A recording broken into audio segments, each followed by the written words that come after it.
in the late 1940s at a covert Soviet test facility. In a military-sanctioned scientific experiment, 5 political prisoners were kept in a sealed gas chamber, with an airborne stimulant continually administered in order to keep the subjects awake for 30 consecutive days.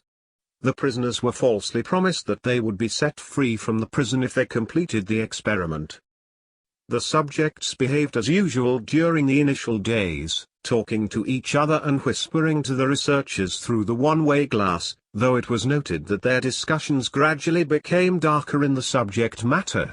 After 9 days, one subject began screaming uncontrollably for hours while the others had no reaction to his outburst. The man screamed for so long that he tore his vocal cords, and was rendered mute as a result.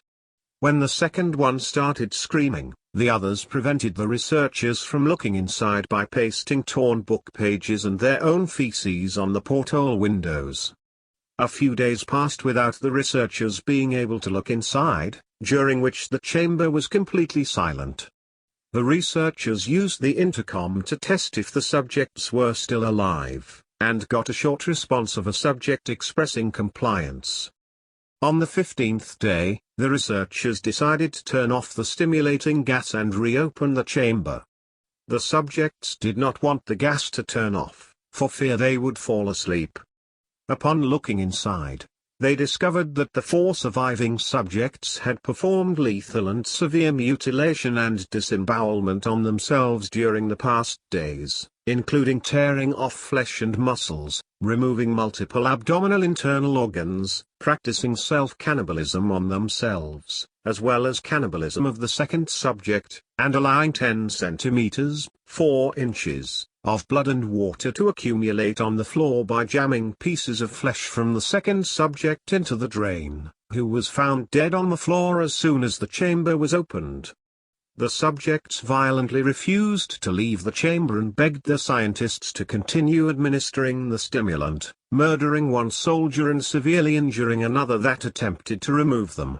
After eventually being removed from the chamber, all subjects were shown to exhibit extreme strength, unprecedented resistance to drugs and sedatives, the ability to remain alive despite lethal injuries, and a desperate desire to stay awake and be given the stimulant. It was also found that if any one of the subjects fell asleep, they would die.